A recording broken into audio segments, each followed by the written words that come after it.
വിശദാംശങ്ങളിലേക്ക് 75ാം റിപ്പബ്ലിക് ദിനം അഭിമാന മുഹൂർത്തമെന്ന് രാഷ്ട്രപതി ദ്രൗപദി മുർമു. രാജ്യം പുരോഗതിയുടെ പാതയിലാണ്. ഇന്ത്യയെ കൂടുതൽ ഉയരത്തിലെത്തിക്കാൻ പ്രതിജ്ഞയെടുക്കാമെന്നും രാഷ്ട്രപതി പറഞ്ഞു. രാമക്ഷേത്രം യാഥാർത്ഥ്യമായതിന് രാജ്യം സാക്ഷിയായി. ഇന്ത്യയുടെ ചരിത്രത്തിലെ നിർണായകയേടായി ചരിത്രകാരന്മാർ വിലയിരുത്തും. വനിതാ സംവരണ വനിതാ ശാക്തീകരണത്തിൽ മികച്ച കാൽവയ്പായെന്നും രാഷ്ട്രപതി റിപ്പബ്ലിക് ദിന സന്ദേശത്തിൽ പറഞ്ഞു. इसरो के कार्यक्रम के प्रति देशवासियों में जो उत्साह दिखाई देता है, उससे नई आशाओं का संचार हो रहा है.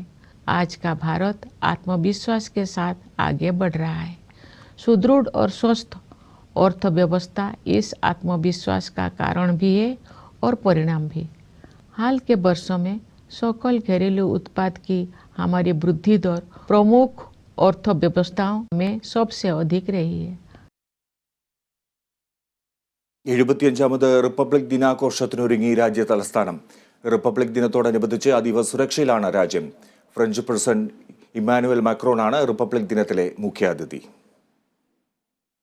റിപ്പബ്ലിക് ദിനാഘോഷങ്ങൾക്കായുള്ള ഒരുക്കത്തിലാണ് രാജ്യതലസ്ഥാനം. 75ാമത് റിപ്പബ്ലിക് ദിനാഘോഷത്തിൽ പങ്കെടുക്കുന്നതിനായി ഫ്രഞ്ച് പ്രസിഡന്റ് ഇമ്മാനുവൽ മാക്രോൺ ഇന്ത്യയിലെത്തി. 13,000 ക്ഷണിക്കപ്പെട്ട അതിഥികളും ഡൽഹിയിലെ റിപ്പബ്ലിക് ദിനാഘോഷത്തിൽ പങ്കെടുക്കും. വികസിത ഭാരതം ജനാധിപത്യത്തിന്റെ മാതൃക എന്നാണ് ഇത്തവണത്തെ പ്രമേയം. റിപ്പബ്ലിക് ദിനാഘോഷത്തോടനുബന്ധിച്ച് അതീവ സുരക്ഷയിലാണ് രാജ്യം. തലസ്ഥാനമായ ഡൽഹിയിൽ റെയിൽവേ സ്റ്റേഷനുകൾ, മെട്രോ സ്റ്റേഷനുകൾ, ആരാധനാലയങ്ങൾ, മാർക്കറ്റുകൾ, തിരക്കേറിയ ഇടങ്ങൾ, തന്ത്രപ്രധാന സ്ഥലങ്ങൾ എന്നിവിടങ്ങളിൽ സുരക്ഷ കർശനമാക്കി. രാജ്യത്തിന്റെ സൈനിക ശക്തി പ്രകടമാക്കുന്ന പരേഡുകളും വ്യോമാഭ്യാസങ്ങളും ടാബ്ലോകളും പരേഡിൽ അണിനിരക്കും. ഫ്രാൻസിൽ നിന്നുള്ള 95-അംഗ സൈന്യവും 33-അംഗ ബാൻഡ് സംഘവും പരേഡിലുണ്ടാകും. ഫ്രഞ്ച് വ്യോമസേനയുടെ മൾട്ടി റോൾ ടാങ്കർ ട്രാൻസ്പോർട്ട് വിമാനവും 2 റാഫേൽ വിമാനങ്ങളും ഇത്തവണത്തെ ഫ്ലൈറ്റ് പാസ്റ്റിലെ പ്രത്യേകതയാണ്. NCC, director general of armed force medical service, Delhi police എന്നിവർ വനിതകൾ മാത്രമുള്ള സംഘങ്ങളെയാണ് പരേഡിൽ അണിനിരത്തുക. കര, നാവിക, വ്യോമസേനകളിലെ വനിതകളടങ്ങുന്ന 144 പേരും പ്രത്യേക സംഘങ്ങളായി മാർച്ച് ചെയ്യും.